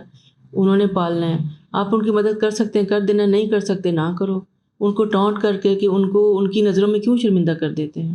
بچہ اللہ کے مطابق بچہ اپنا رزق خود لے کے آتا ہے، اس کو وہ ملنا ہی ملنا ہے۔ ہو سکتا ہے اللہ کسی کو اس کا وسیلہ بنا دے، آپ بس وسیلہ ہی ہوتے ہیں۔ خدا بننے کی کوشش مت کریں، اور لوگوں کو نہ تو مفلسی کے خوف سے اولاد کو قتل کریں، اس میں ابارشن وغیرہ بھی آ جاتے ہیں، اور اللہ تعالیٰ پہ یقین رکھیں کہ رزق وہی دیتا ہے، اگر ہمیں دیا ہے تو ہماری اولاد کو بھی ضرور دے گا۔ اور زنا کے قریب بھی نہ جاؤ، کیونکہ یہ بے حیائی اور بہت ہی برا راستہ ہے۔ اور کسی ایسے شخص کو قتل نہ کرو جسے اللہ نے قتل کرنا حرام کرا دیا ہے، اور اللہ یہ کہ یہ حق کی بنا پر ہو۔ اور اگر کوئی شخص ناحق قتل کیا جائے تو ہم نے اس کے ولی کو پورا اختیار دیا ہے، لہٰذا اسے قتل میں زیادتی نہ کرنا چاہیے، یقیناً اسے مدد دی جائے گی۔ یہ اب اصول آگے کچھ کہ کون کون سے گناہ پہ کیا کیا ہوتا ہے، تو ہمیں پہلے بھی ہم نے پڑھا کہ گناہ کبیروں میں سے ایک گناہ یہ بھی ہے کہ کسی ناحق کو قتل کیا جائے۔ تو اگر جو قتل جو ہیں اللہ تعالیٰ نے جائز کیے، ان کے اندر کون کون سے قتل جائز ہیں؟ جہاد اور قتال کے ذریعے مارے جانے والے کفار اور ان کے ساتھی، حکومت اسلامی کے خلاف اگر کوئی بغاوت کرے تو اس کا قتل، اور قصاص یعنی قتل کے بدلے میں قتل، اور اگر کوئی مرتد ہو جائے اس کا قتل، اور شادی شدہ زانی کو رجم کرنے کا قتل۔ یہ چیزیں ہیں، لیکن یہ ساری اسٹیٹ کرتی ہے، آپ اپنے طور پہ کوئی بھی انسان اپنے ہاتھ میں ان معاملات کو نہیں لے سکتا، اور اللہ تعالیٰ جو ہے وہ اپنی نگرانی میں یہ سارا کچھ کرواتا ہے۔ اور مقتول کا جو ولی ہے، اللہ کو اس نے اختیار دیا ہے قتل عمد کے مجرم کو چاہے تو معاف کر دے، چاہے تو دید قبول کر لے۔ یعنی اگر کسی نے ارادتاً قتل کیا ہے پوری پلاننگ کے ساتھ، تو جو ولی ہے، جس کا بھی کوئی بندہ فوت ہوا ہے، اس کا باپ ہے یا بھائی یا بیٹا، تو اس کو اللہ نے اختیار دیا ہے کہ وہ چاہے تو دیت لے کے چھوڑ دے، معاف کر دے، چاہے تو بدلہ لے، اور قتل کا بدلہ قتل ہی ہوتا ہے۔ اور یہ بھی اللہ نے فرمایا کہ جس طرح قتل کیا گیا ہے ویسے ہی کیا جائے، اس کو اس سے بڑھ کے مت سزا دو۔ یعنی یہ اگر کسی نے خدا نہ خواستہ کسی کا قتل ہوا، کسی نے اس کو گولی مار دی، لیکن آپ نے اب اس چاہتے ہیں کہ اس کو تڑپا تڑپا تڑپا کے ماریں، ایک ایک پیس جسم کا کاٹ کے ماریں، تو ایسا نہیں ہونا چاہیے۔ حکومت جو ہے وہی اس کا حق لے کر دے گی اس کو۔ پھر اللہ تعالیٰ فرماتے ہیں کہ وَلَا تَقْرَبُوا مَالَ الْيَتِيمِ إِلَّا بِالَّتِي هِيَ أَحْسَنُ حَتَّى يَبْلُغَ أَشُدَّهُ وَأَوْفُوا بِالْعَهْدِ إِنَّ الْعَهْدَ كَانَ مَسْئُولًا وَأَوْفُوا الْكَيْلَ إِذَا كِلْتُمْ وَزِنُوا بِالْقِسْطَاسِ الْمُسْتَقِيمِ ذَلِكَ خَيْرٌ وَأَحْسَنُ تَأْوِيلًا۔ اور یتیم کے مال کے قریب نہ جاؤ مگر اس صورت میں کہ وہ بہتر ہو، حتیٰ کہ اپنی جوانی کو پہنچ جائے، اور عہد کی پابندی کرو، کیونکہ عہد کے بارے میں تم سے سوال ہوگا۔ اور جب تم معاف کر دو تو پورا پورا ماپو، اور تولو تو سیدھی سیدھی ترازو سے تولو، یہ اچھا طریقہ ہے اور انجام کے لحاظ سے بھی بہتر ہے۔ اور ایسی بات کے پیچھے نہ پڑو جس کا تجھے علم نہیں، کیونکہ اس بات کے متعلق کان، آنکھ اور دل سب کا سوال ہوگا۔ یہ پھر ایک بیسک ایٹیکیٹ ہمارا اندر سارے ہی ایسے ہی ہیں، لیکن یہاں اللہ تعالیٰ خاص طور پہ ایسے کہہ رہے ہیں کہ ایسی بات کے پیچھے نہ پڑو جس کا تجھے علم نہیں، یعنی جن باتوں کو جاننا آپ کے لیے ضروری ہی نہیں، یا خالی گوسپ ہیں، یا خالی ادھر سے باتیں آ رہی ہیں، تو آپ کسی اور سے جا کے کہہ دیں ہاں میں نے یہ سنا ہے ایسا ہوا تھا، اب پتہ نہیں، اللہ ہی جانے۔ ہم گھما پھرا کے بات بھی کر دیتے ہیں، شک بھی ڈال دیتے ہیں، دوسرے کے خلاف کردار کشی بھی کر دیتے ہیں، اور اپنے آپ کو بری ذمہ بھی کر لیتے ہیں۔ یہ بڑا انداز ہے ہم لوگوں کا بات کرنے کا۔ تو اللہ تعالیٰ کہتا ہے کہ ایسی باتوں کے پیچھے نہ پڑو جن کے کسی خام خواہ بد ظنی اور شک مت پیدا کرو چیزوں کا، اس سے جو ہے وہ اپنے اعمال اور افعال کی بنیاد جو ہے وہ انسان کو حسن ظن پر رکھنے چاہیے۔ اگر آپ کو یقین نہیں تو مت بتائیں، بات کرنے کی ضرورت ہی نہیں ہے۔ اور اگر آپ نے کرنی ہے تو یقین سے کریں اور پھر اس کی پوری ذمہ داری قبول کریں، کیونکہ یہ چیزیں جو ہم ہلکی پھلکی باتیں بھی کر جاتے ہیں نا بلا مقصد، بلا مقصد تو کچھ ہی نہیں ہوتا، انسان کا کوئی نہ کوئی مقصد تو ہوتا ہی ہے، لیکن ان چیزوں کا بھی سوال ہوگا، اور اگر ہم خود نہیں بولنا چاہیں گے تو ہماری آنکھیں اور کان اور ناک جو ہے نا ایک ایک چیز اللہ کو خود ہی بتا دیں گے، کیونکہ نہ تو زمین اور پھر اللہ تعالیٰ کہتے ہیں کہ اور زمین میں اکڑ کر مت چل، کیونکہ نہ تو زمین کو پھاڑ سکتا ہے اور نہ بلندی میں پہاڑوں تک پہنچ سکتا ہے۔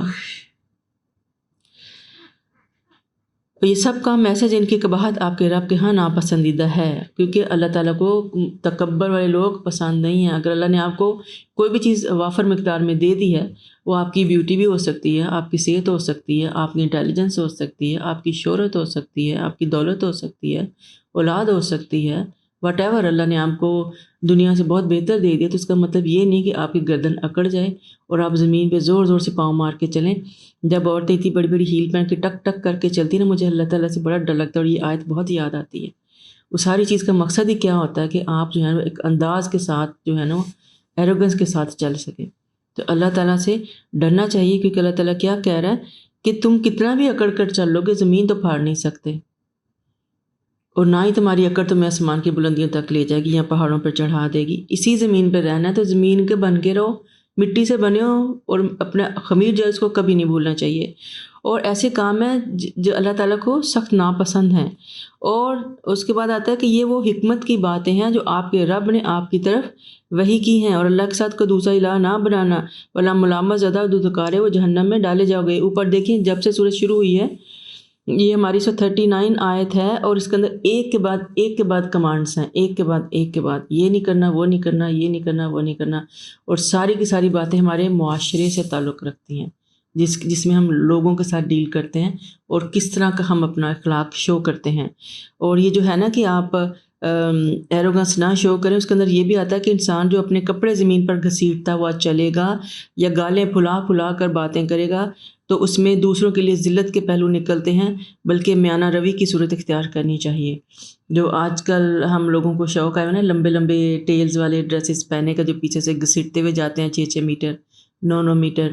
یہ اللہ تعالیٰ کو بالکل بھی پسند نہیں، چاہے آپ کی شادی ہی کیوں نہ ہو۔ جی تو کرتا ہے کیونکہ سب پہنتے ہیں، اور اب جب پیسہ لگا رہے ہوتے ہیں اولاد کی خوشی کے لیے 2-4 لاکھ اور دینا مسئلہ نہیں لگتا ہم لوگوں کو، لیکن اللہ تعالیٰ جو ہے، اللہ تعالیٰ کہتا ہے اپنے آپے میں رہو۔ کیا تمہارے رب نے بیٹے دینے کو تمہیں چن لیا اور خود فرشتوں کی بیٹیاں بنا لیا ہے؟ کتنی بڑی گناہ کی بات ہے جو تم کرتے ہو۔ پھر وہی ریپیٹیشن کہ اللہ تعالیٰ کہتا ہے کہ مجھے جو ہے وہ میرے لیے گھٹیا چیزیں پسند کرتے ہو تم لوگ، حالانکہ بات ہی غلط ہے، پھر اس کے اندر بھی گھٹیا چیز ہے، استغفر اللہ۔ اور ہم نے اس قرآن میں حقائق کو مختلف طریقوں سے بیان کیا تاکہ لوگ ہوش کریں، مگر ان میں نفرت ہی بھی بڑھی۔ یعنی کافروں کا طبیعت کا بگاڑ اتنا بڑھ چکا ہے کہ ایسے بہترین نصیحت والے کلام سن کے بھی ان کے اوپر کوئی اثر نہیں ہوتا، انہوں نے اپنے دماغ بند ہی رکھے ہوئے ہیں۔ کہیے اگر اللہ کے ساتھ اور بھی الہ ہوتے جیسے کہ مشرک کہتے ہیں، تو وہ صاحب عرش تک پہنچنے کے لیے ضرور راہ تلاش کرتے۔ وَتَعَالَى عَمَّا يَقُولُونَ عُلُوًّا كَبِيرًا، اور وہ پاک ہے ان کی باتوں سے اور کہیں زیادہ بلند تر ہے۔ سبحان اللہ، اللہ تعالیٰ ہے بلند۔ یہاں اللہ تعالیٰ نے بہت اچھے طریقے سے شرک کو رد کر دیا ہے۔ تُسَبِّحُ لَهُ السَّمَاوَاتُ السَّبْعُ وَالْأَرْضُ وَمَنْ فِيهِنَّ، ساتوں آسمان و زمین میں جو کچھ ان میں ہے سب اللہ کی تسبیح بیان کرتے ہیں۔ وَإِن مِّن شَيْءٍ إِلَّا يُسَبِّحُ بِحَمْدِهِ وَلَٰكِن لَّا تَفْقَهُونَ تَسْبِيحَهُمْ إِنَّهُ كَانَ حَلِيمًا غَفُورًا، اور ساتوں آسمان زمین میں جو کچھ ہے سب اس کی تسبیح بیان کرتے ہیں، بلکہ کوئی چیز ایسی نہیں جو اس کی حمد کے ساتھ اس تسبیح نہ کر رہی ہو، لیکن تم ان کی تسبیح کو نہیں سمجھتے۔ یہ تو ہمیں پتہ ہے کہ پرندے اور زندہ چیزیں تو کرتی ہیں، لیکن ان آیتوں سے نظر آ رہا ہے کہ جو تسبیحات ہیں کائنات کی ہر چیز کرتی ہے، پتھر بھی تسبیحیں بیان کرتے ہیں اللہ تعالیٰ کی، بس ہمیں ان کی زبانیں سمجھ میں نہیں آتی۔ تو اے انسان، جو اللہ تعالیٰ نے علم کے دے کے بھیجا اور اچھے برے کی تمیز کے ساتھ بھیجا اور اس وعدے کے ساتھ بھیجا کہ ہم اللہ کی ناشکری نہیں کریں گے، شرک نہیں کریں گے، پھر ہم کدھر جا رہے ہیں؟ وَإِذَا قَرَأْتَ الْقُرْآنَ جَعَلْنَا بَيْنَكَ وَبَيْنَ الَّذِينَ لَا يُؤْمِنُونَ بِالْآخِرَةِ حِجَابًا مَسْتُورًا، اور جب آپ قرآن پڑھتے ہیں تو ہم ان کے اور آپ کے درمیان ایک مخفی پردہ حائل کر دیتے ہیں جو آخرت پر ایمان نہیں رکھتے۔ یہ ایسے ہی ہے کہ جو قریش مکہ خود فخر سے جو ہیں وہ ان کو اتنی نفرت تھی قرآن پاک سے یا کلام سے یا اس ساری چیز سے، وہ پھر بری بری باتیں بھی بولتے تھے اور آپ کے خلاف بھی ہو جاتے تھے۔ تو اللہ تعالیٰ کہتا ہے کہ ان کے، اور اس لیے بھی کہ جو کہ اتنے اڑ چکے ہیں اپنی بات پہ، تو اب ان کو نیکی نہیں پہنچے گی، تو ان تک اللہ تعالیٰ کہتا ہے میں نے پردے ڈال دیے ان کے کانوں کے اوپر کہ انہیں قرآن کی سمجھ ہی نہ آئے، اور ہم نے ان کے دلوں پر پردہ چڑھا دیا ہے اور اس قرآن کو سمجھ ہی نہ سکیں۔ یہ دیکھیں کتنی بڑی بدقسمتی کی بات ہے کہ انسان کے پاس قرآن پڑھا جا رہا ہو، اس کو کھول کھول کے بیان بھی کیا جا رہا ہو، اور انسان کہے میں نہ مانوں، میں وہی کروں گا جو میری مرضی ہے۔ استغفر اللہ۔ اللہ تعالیٰ کہتا ہے ان کے کانوں میں بوجھ ہے، اور جب آپ قرآن میں اپنے اکیلے رب کا ذکر کرتے ہیں تو بدک کر پیٹھ پھیر لیتے ہیں۔ ہم خوب جانتے ہیں جب وہ آپ کے کان لگاتے ہیں تو کس بات پر لگاتے ہیں، اور اسے بھی جو سرکشی کرتے ہیں۔ اور جب یہ ظالم کہتے ہیں کہ ہم تو ایک شہزادہ آدمی کی اتباع کر رہے ہیں، غور کرو آپ کے لیے کیسی مثالیں بیان کر رہے ہیں، ایسے گمراہ ہوئے ہیں کہ راہ پا ہی نہیں سکتے۔ کہتے ہیں بھلا جب ہم ہڈیاں اور ریزہ ریزہ ہو جائیں گے تو کیا ہمیں عرصے نو پیدا کر کے دوبارہ اٹھایا جائے گا؟ کہیے خواہ تم پتھر بن جاؤ یا لوہا، اس سے سخت تر مخلوق جو تمہارے جی میں آئے بن جاؤ، پھر پوچھتے ہیں ہمیں کون دوبارہ زندہ کرے گا؟ آپ کہیے کہ وہی جس نے تمہیں پہلی بار پیدا کیا تھا۔ پھر وہ آپ کے سامنے اپنا سر ہلائیں گے اور پوچھیں گے ایسا کب ہوگا؟ آپ کہیے کہ شاید وقت ہی قریب ہو۔ یہ ان کی ہٹ درمیوں کی ایک لمبی تفصیل ہے کہ وہ کیا کرتے ہیں، اور اینڈ بات ان کی کیا ہوتی ہے کہ وہ جو آپ دعوے کر رہے ہیں یا جو ہمیں تھریٹن کر رہے ہیں قیامت سے یا عذاب سے، تو کب آئے گا؟ لے آئیں۔ تو اللہ تعالیٰ کہتے ہیں کہ آپ ان سے کہیے کہ وہ شاید قریب ہی ہے، فکر نہ کرو تم ان کی۔ جس دن تمہیں وہ بلائے گا تو تم اس کی تعریف کرتے ہوئے جواب میں حاضر ہو جاؤ گے، اور یہ خیال کرو گے کہ تم تھوڑی ہی دیر ٹھہرے۔ یعنی جب قیامت آ جائے گی، سارے پردے اٹھ جائیں گے اور اللہ تعالیٰ کی قدرت ان کو نظر آ جائے گی، اور پھر اللہ تعالیٰ ان کو بتائے گا کہ وہ کہیں گے ہم بس تھوڑی دیر ہی بس سو کے اٹھے ہیں، تھوڑا سا ٹائم دنیا میں رہے ہیں، لیکن ان کے سارے اعمال نامے ان کے سامنے آ جائیں گے۔ وَقُلْ لِعِبَادِي يَقُولُوا الَّتِي هِيَ أَحْسَنُ إِنَّ الشَّيْطَانَ يَنزَغُ بَيْنَهُمْ إِنَّ الشَّيْطَانَ كَانَ لِلْإِنسَانِ عَدُوًّا مُبِينًا۔ میرے بندوں سے کہیے کہ وہ وہی کہیں جو بہتر ہو، کیونکہ شیطان لوگوں میں فساد ڈلواتا ہے، اور بلکہ شیطان انسان کا کھلا دشمن ہے، اور تمہارا رب جو ہے وہ ہنسنے، وہی بات آگی دوبارہ کہ آپس میں اچھی باتیں کریں، کیونکہ جو ہے شیطان وہ غلط فہمیاں ڈلواتا ہے۔ اور ایک بات اس میں یہ بھی آتی ہے کہ جس محفل میں، جس گیدرنگ میں جو باتیں ہوں نا، وہ ایک طرح سے اس محفل کی امانت ہوتی ہیں، اور اگر آپ چند کمفرٹیبل لوگ آپس میں بیٹھے باتیں کر رہے ہیں تو بعض اوقات انسان بہت سی ایسی باتیں کر جاتا ہے جو اگر عام حالات میں نہیں بھی کرتا، یا باقی لوگوں سے نہ کرو، آپ کے ساتھ وہ کمفرٹیبل ہو گیا، تو جو باتیں جس محفل کی ان کو وہیں چھوڑ دینا چاہیے، وہ اس محفل کی امانت ہو جاتی ہیں، اور شیطان کو اپنے اندر نہیں آنا چاہیے۔ وہ آپ لوگوں کے درمیان بدگمانیاں پھیلاتا ہے، بدظن کرتا ہے، اور آپ کو غیبتوں پہ اکساتا ہے، اور دوسروں کی باتیں جو ہیں پھر ہم گوسپ لے لے کے کرتے ہیں، اور اپنے ساری نیکیاں ہیں وہ ان کا بیڑا گرک کر لیتے ہیں۔ ربکم عالم بکم، تمہارے رب تمہارے حال سے خوب واقف ہے۔ ان یشاء یرحمکم و ان یشاء یعذبکم وما ارسلناک علیہم وکیلا، وہ چاہے تو تم پر رحم کرو، چاہے تو عذاب دے دے، اور ہم نے آپ کو ان کا وکیل نہیں بنایا۔ یہاں پہ پھر ان کی بات ہو رہی ہے کہ جو لوگ اپنے لیے تو بڑے غلط اندازے لگاتے ہیں، بڑے بڑے باتیں کرتے ہیں، جیسے یہودیوں کو بڑا زوم تھا کہ وہ اللہ کے چہیتے بنے بیٹھے ہیں، یا دوسرے لوگوں کے بارے میں گمان کرتے ہیں یہ غلط بھی ہو سکتے ہیں، اور دوسری حقیقت حال کا علم تو اللہ تعالیٰ کو ہی ہے۔ اور جو مخلوق آسمان اور زمین میں ہے آپ کا رب انہیں خوب جانتا ہے، اور ہم نے بعض نبیوں کو دوسروں پر فضیلت دی، اور داؤد کو ہم نے زبور عطا کی۔ اب داؤد علیہ السلام کا ذکر آنے والا ہے۔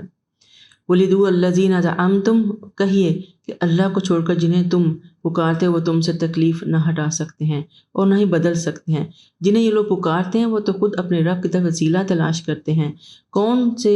کون اس سے قریب تر ہو جائے، اس کی رحمت کے امیدوار رہتے ہیں اور ان کے عذاب سے ڈرتے ہیں۔ بلا شبہ آپ کے رب کا عذاب ڈرنے کی چیز ہے۔ حضرت عبداللہ ابن مسعود کہتے ہیں کہ اس آیت میں جن لوگوں کا ذکر ہے وہ جن تھے، جن کی انسان عبادت کرتے تھے اور پھر وہ مسلمان ہو گئے۔ مقصود جو ہے وہ پتھر کے بت ہی نہیں، بلکہ وہ انبیاء، صالحین، فرشتے ہیں جنہیں لوگ زبردستی حاجت اور مشکل کشا ٹھہرا لیتے ہیں۔ یعنی ضروری نہیں کہ وہ بت ہی ہوں جنہیں ہم اللہ کے سامنے مقابلے پہ لا کھڑا کرتے ہیں، وہ انبیاء بھی ہو سکتے ہیں، لوگوں نے بنائے ہیں، وہ تو نہیں تھے، لوگوں نے بنا لیا ان کو، اور شرک و صالحین بھی ہو سکتے ہیں، اور فرشتے ہیں جنہیں لوگ زبردستی حاجت روائی کے لیے استعمال کرتے ہیں۔ اور آج بھی دیکھیں ہم نبی صلی اللہ علیہ وسلم جو ہیں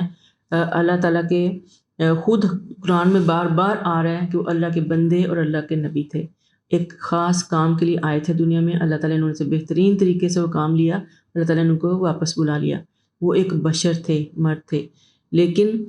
ہم لوگ جو ہیں ان کی زندگی میں ان سے دعائیں کروانا جائز تھا، لیکن کوئی بھی شخص فوت ہو جائے تو آپ کے لیے دعا کرنے کے قابل نہیں رہتا، یہ تو ایک سمپل سی بات ہے۔ لیکن آج بھی لوگ ہیں جو یہ ہم قوالیاں اور نعتیں گاتے ہیں جھوم جھوم کے، کبھی غور سے سوچا کریے کہ ہم کیا رہے ہیں۔ ایک ہم بچپن میں ہم نے بڑی جھوم جھوم کے قوالی گایا کرتے تھے، اسکول کے فنکشنز میں بھی ہمیں یہ اس کے اوپر کیا کرتے تھے کہ بھر دو جولی میری یا محمد، لوٹ کر میں نہ جاؤں گا خالی، اور بھی بے شمار ہیں۔ تو بات ہے کہ جولیاں تو اللہ تعالیٰ ہی بھرتا ہے، آپ نبی سے نہیں کہہ سکتے، وہ دنیا سے جا چکے ہیں۔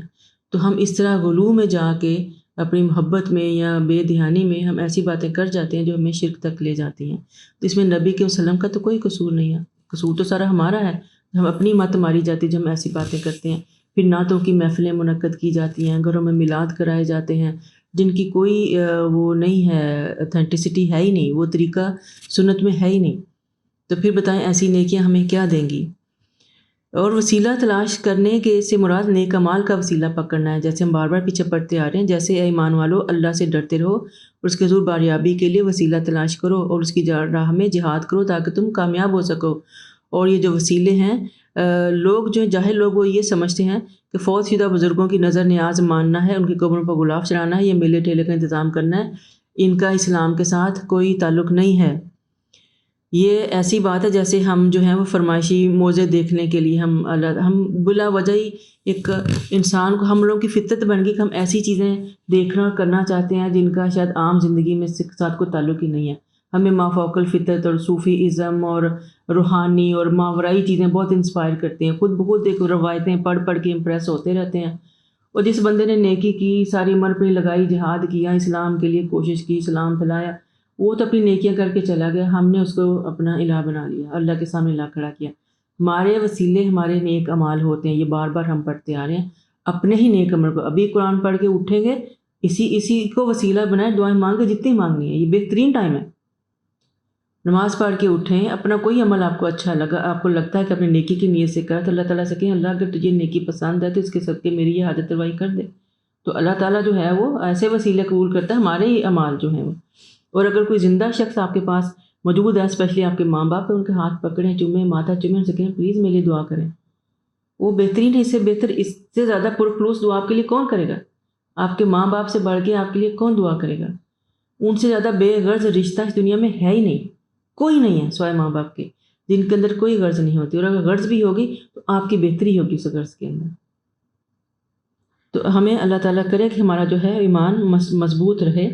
یہ بات موجے بھیجنے سے روکتی ہے، اور یہ ہے کہ پہلے لوگوں نے جھٹلاتے رہے، ہم نے قوم سمود کو اونٹی اور ایک واضح معجزہ دیا تھا، انہوں نے اسے ظلم کیا۔ موجے تو ہم صرف ڈرانے کی خاطر بھیجتے ہیں۔ جب ہم نے آپ سے کہا کہ آپ عرب لوگوں کو گھیرے ہوئے ہیں، جو واقعہ ہم نے آپ کو دکھلایا، اور درخت جس پر قرآن میں لعنت کی گئی انہیں لوگوں کے لیے ایک آزمائش تھا، ہم انہیں ڈراتے ہیں مگر ان کی سرکشی میں اضافہ کرتے ہیں۔ معجزہ صرف لوگوں کو تماشا دکھانے کے لیے نہیں ہوتا، بلکہ اس بات کی یقین دہانی کرانا ہوتا ہے کہ نبی کی پشت پر قادر مطلق کی قوت ہے، یعنی اللہ تعالیٰ نے معجزہ بھیجا ہے اپنے نبی کو صحیح ثابت کرنے کے لیے۔ یہ تو ایسے بھی پورا ہو جاتا ہے جیسے کفار نے بیت المقدس کے بارے میں پوچھا تو آپ بتاتے گئے، یعنی اللہ تعالیٰ نے پورا بیت المقدس آپ کے سامنے ویژولائز کر دیا اور آپ اس کو دیکھتے کہ ایک ایک چیز بتاتے گئے، تو معجزے تو ایسے بھی ہو جاتے ہیں۔ تو واقعہ معراج کی طرح کفار نے جہنم میں اگنے والے تھور کے درخت کو بھی مذاق کا نشانہ بنایا کہ جہنم کی آگ میں یہ کیسے اگ گیا، یعنی جب آپ نے آ کے ایکسپلین کیا کہ جہنم میں کیا کیا ہوگا، تو وہاں ایک درخت ہوگا تھور کا، اس کا ذکر آتا ہے بعض حدیثوں میں، انہوں نے اس کا بھی مذاق اڑا دیا کہ جہنم میں وہ کیسے اگ سکتا ہے۔ تو اللہ تعالیٰ کہتے ہیں واقعہ معراج کے کفار کے لیے فتنہ بننے سے ثابت ہو جاتا ہے کہ واقعہ جاگتے ہوئے جسد خاکی کے ساتھ رونما، یعنی واقعہ معراج ہوا یہ انہیں تھا، اس لیے تو مذاق اڑا رہے تھے نا چیزوں کا، تو یہ بھی ایک ہمیں دلیل مل جاتی ہے۔ اور اللہ تعالیٰ کہتا ہے کہ یہ جو درخت ہے، جو شجر ملعونہ ہے، یہ بھی اللہ تعالیٰ نے ایک ان کے لیے فساد اور آزمائش کا ذریعہ بنا دیا، کیونکہ اس کا مذاق اڑا کے یہ لوگ جو ہیں وہ اپنا مزید سرکشی میں اضافہ کر رہے ہیں۔ وَإِذْ قُلْنَا لِلْمَلَائِكَةِ اسْجُدُوا لِآدَمَ فَسَجَدُوا إِلَّا إِبْلِيسَ قَالَ أَأَسْجُدُ لِمَنْ خَلَقْتَ طِينًا، اور یاد کرو جب ہم نے فرشتوں سے کہا کہ آدم کو سجدہ کرو تو ابلیس کو سب نے سجدہ کیا، کہنے لگا کیا مجھے سجدہ کروں جسے تو نے مٹی سے پیدا کیا۔ قال ارأيتك هذا الذي كرمت علي لئن أخرتني إلى يوم القيامة لأحتنكن ذريته إلا قليلا، اور کہا بھلا دیکھ جسے تو نے مجھ پر فوقیت دی ہے، اگر تو مجھے یوم قیامت تک مہلت دے دے تو میں چند لوگوں کے سوا اس کی تمام تر اولاد کو لگام ڈالے رکھوں گا، یعنی میں اپنا ہاتھ میں رکھوں گا ان کے معاملے اور میری ہی بات پہ وہ چلیں گے، یعنی میں کنٹرول کروں گا۔ آپ اللہ تعالیٰ فرماتے ہیں قول اذهب فمن تبعك منهم فإن جہنم جزاؤکم جزاء موفورا، اللہ تعالیٰ نے فرمایا جا اولاد آدم میں سے جو تیرے پیچھے لگے گا تو تم سب کے لیے جہنم ہی پورا پورا بدلہ ہے، جو تیرے پیچھے لگے گا وہ بھی جہنم میں ہی جائے گا۔ انہیں گھبراہٹ میں ڈال جنہیں تو اپنی آواز سے گھبراہٹ میں ڈال سکے، اپنے سوار اور پیادے پر چڑھا کے لا اور مال و اولاد میں سے ان کا شریک بن اور ان سے وعدے کرو، اور شیطان جو وعدے کرتا ہے بس دھوکہ ہی ہوتا ہے۔ اللہ تعالیٰ نے اس کو کھلی چھوٹ دے دی کہ شیطان ہمیں ہر طرح سے گمراہ کر سکتا ہے، فل چھٹی دے دی اللہ نے اس کو، کہ اللہ تعالیٰ کہتا ہے جو مرضی لے جا، جتنی اپنی ساری فوجیں بھی ساتھ لے جو بہکا لو، جو کرنا کرا لو ان کے ساتھ تم نے، بلا شبہ جو تمہارے باتوں میں آ جائیں گے وہ دھوکہ ہی ہے، جو دنیا میں بھی دھوکے کھائیں گے آخرت میں بھی دھوکہ کھائیں گے۔ بلا شبہ میرے بندوں پر یقیناً تیرا بس نہیں چلے گا۔ سبحان اللہ، دیکھیں اللہ کا جو ہے وہ ایک دعویٰ اپنے نیک لوگوں کے اوپر، وَكَفَى بِرَبِّكَ وَكِيلًا، اے نبی آپ کے لیے آپ کا رب کارساز ہونا ہی کافی ہے۔ ان عبادی، بلا شبہ میرے بندوں پر، لیس لک علیہم سلطان، وَكَفَى بِرَبِّكَ وَكِيلًا، ربکم الذی یزجی لکم الفلک فی البحر لتبتغوا من فضلہ انہ کان بکم رحیما، تمہارا رب وہ ہے جو تمہارے سمندر میں کشتی چلاتا ہے تاکہ تم اس پر اس کا فضل تلاش کرو، یقیناً تمہیں بڑا رحم کرنے والا ہے۔ اللہ تعالیٰ جب بھی رزق کی بات کرتا ہے اور وسائل کی بات کرتا ہے، کمائی کی بات کرتا ہے تو اللہ کہتا ہے فضل تلاش کرو۔ یہ اللہ کا فضل ہی ہوتا ہے کہ انسان کو اس قابل بنایا اور اس کو سارے ذرائع دیے کہ انسان محنت مشقت کر کے اپنی زندگی کے وسیلے تلاش کر سکے۔ اور اس کے بعد کیا ہے کہ تمہارا وَإِذَا مَسَّكُمُ الضُّرُّ فِي الْبَحْرِ ضَلَّ مَن تَدْعُونَ إِلَّا إِيَّاهُ فَلَمَّا نَجَّاكُم إِلَى الْبَرِّ أَعَدتُّمْ وَكَانَ الْإِنسَانُ كَفُورًا، اور جب سمندر میں تمہیں مصیبت آتی ہے تو تم اللہ کے ساتھ جسے پکارتے وہ تمہیں بھول جاتے ہیں، پھر جب تمہیں وہ نجات دلا کر خوش کی طرف لے آتا ہے تم منہ پھیلے تو انسان ہے ہی ناشکرا۔ پھر سے ہمارے ناشکرے پن کی بات آ گئی کہ جو ہمیں مصیبتیں آتی ہیں ہم اللہ کو یاد کرتے ہیں، پکارتے بھی ہیں، لوگوں سے بھی دعائیں کروائیں گے، ہر وہ کام کریں گے جو ہمیں لگتا ہے کہ اللہ کو راضی کر دے گا، اور جب اللہ راضی ہو کہ آپ کی مشکل ٹال دیتا ہے تو پھر ہم اللہ تعالیٰ کی مکمل حاکمیت جو ہے وہ اس کو قبول نہیں کرتے، پھر اس کے اندر لوگوں کو شریک بنا لیتے ہیں، اور جو ہماری فطرت کے خلاف ہے۔ اللہ تعالیٰ فرماتا ہے کہ جو آپ نے فرمایا ہر بچہ ابن آدم فطرت پر پیدا ہوا ہے، یعنی اسلام پر پیدا ہوتا ہے، پھر اس کے والدین سے یہودی، عیسائی یا پارسی بنا دیتے ہیں۔ اللہ تعالیٰ فرماتا ہے کہ کیا تم بے خوف ہو گئے ہو کہ تمہیں خشک والی زمین میں دنسا دے، تم پر پتھر کنکر والی آندھی بھیج دے کہ تمہیں اپنے کوئی کارساز نہ ملے، یا تم بے خوف ہو گئے ہو کہ تمہیں سمندر میں دوبارہ لوٹا دے، یا پھر تم پر سخت آندھی بھیج دے جو تمہارے کفر کی پاداش میں تمہیں غرق کر دے، پھر تمہارے خلاف کوئی پیچھا کرنے والا بھی نہ ملے۔ یہ ساری وہ باتیں جو پچھلی امتوں کے عذاب تھی، تو اللہ تعالیٰ کہتا ہے کہ اس ٹائم سے بچ جاؤ۔ وَلَقَدْ كَرَّمْنَا بنی آدم وحملناہم فی البر والبحر ورزقناہم من الطیبات وفضلناہم علی کثیر ممن خلقنا تفضیلا، بلا شبہ ہم نے بنی آدم کو بزرگی عطا کی اور بحر و بر میں انہیں سواری مہیا کی، کھانے کی پاکیزہ چیزیں دی، اور جو کچھ ہم نے تخلیق کیا ہے ان میں سے کثیر مخلوق پر نمایاں فوقیت دی۔ اللہ تعالیٰ نے بنی آدم کو کئی طریقوں سے فوقیت عطا فرمائی۔ ایک فضیلت وہ ہے جو صرف اس کا انسان ہونا ہی اس کے لیے فضیلت اور فوقیت کا باعث ہے، اور اللہ تعالیٰ نے انسان کو علم بھی دیا، علم کی باعث پر بھی، اور علم حاصل کرنے کی استعداد بھی دی، یعنی ایک تو علم دیا پلس اس کو وہ قوت دی جس سے وہ اپنے علم میں مزید اضافہ کرتا رہتا ہے۔ اس لیے اسی وجہ پہ انسان آج جانوروں پر بھی حکومت کر رہا ہے، وہ پرندوں پر بھی حکومت کرتا ہے۔ ہم نے سکھائے ہوئے سدھائے ہوئے ہوتے ہیں، بلیاں تک ٹرین کی ہوئی ہوتی ہیں گھروں میں، وہ وہی کرتی ہیں جو آپ نے ان کو ٹرین کیا ہوا ہے، اور اسی لیے ساری سائنسی ایجادات ممکن ہوئی جس سے انسان کو رزق کی اشیاء کو مسخر کرنے کے ساتھ ہی کائنات کے دوسرے سیاروں تک پہنچنے کی کوشش کر رہا ہے۔ یہ علم ہے جس کو انسان مزید اضافہ پہ اضافہ کیے جا رہا ہے، اور یہ اللہ تعالیٰ کی دی ہوئی ایک استعداد یا قابلیت ہے۔ اور اسی علم کی بنا پر اللہ نے آدم کو مسجود و ملائکہ بنا دیا، حالانکہ عبادت اور ریاضت میں انسان سے کہیں آگے ہیں۔ اللہ تعالیٰ نے انسان کو باوقار طریقہ سے 2 ٹانگوں پر کھڑا ہونے کی استعداد دی، اس کو انتہائی متوازن انداز میں پیدا کیا، بولنے کی صلاحیت دی کہ کئی زبانیں ایجاد ہو گئی، اور اگر انسان اپنی فطرت کے آواز پر لبیک کہتے ہوئے خالق حقیقی کے آگے جھک جائیں تو پھر اس کی فضیلت کو 4 چاند لگ جاتے ہیں، اور مستقل جو ہے وہ اس کی فضیلت جو ہے وہ مستقل ہو جاتی ہے۔ تو یہ وہ فضیلتیں ہیں جو اللہ تعالیٰ نے انسان کو عطا کی ہیں، اگر ہم ان کو ریئلائز کریں اور رونا پیٹنا اور نیگیٹیوٹی زندگی سے نکال دیں تو خوش ہونے کے لیے بہت سامان موجود ہے ہمارے پاس۔ اور باقی آزمائشیں اور پریشانیاں اللہ تعالیٰ بار بار کہتا ہے کہ میں ظلم نہیں کرتا، یہ آپ کے اپنے کمائی ہے، ہمارے اپنے فیصلے ہوتے ہیں، ہماری اپنی سستیاں ہوتی ہیں جو ہم چیزوں کو اچیو نہیں کر پاتے، اور بلیم ہم اللہ پہ دیتے ہیں یا ارد گرد کے لوگوں پہ دیتے ہیں۔ یوم ندعو کل اناس بامامہم، جس دن ہم سب لوگوں کو ان کے پیشوا کے ساتھ بلائیں گے، فمن اوتی کتابہ بیمینہ، پھر جس کو اس کا اعمال نامہ دائیں ہاتھ میں دیا گیا، فاولئک یقرؤون کتابہم ولا یظلمون فتیلا، تو ایسے لوگ پورا اپنا اعمال نامہ پڑھیں گے اور ان پر ذرا بھر ظلم نہ کیا جائے گا۔ فتیلا ایک چیز ہوتی ہے جو عام طور پہ آپ نے دیکھا ہوگا، جو کھجور کے اوپر ایک چھوٹی سی جھلی سی ہوتی ہے گٹلی کے اوپر، اس کے بعد پھر باقی کھجور آتی ہیں، ہم آج کل روز کھا رہے ہیں نا اوپر نیچے کھجوریں،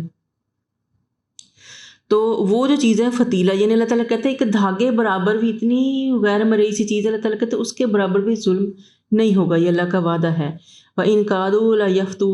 لَيَفْتِنُونَكَ عَنِ الَّذِي أَوْحَيْنَا إِلَيْكَ لِتَفْتَرِيَ عَلَيْنَا غَيْرَهُ وَإِذًا لَّاتَّخَذُوكَ خَلِيلًا،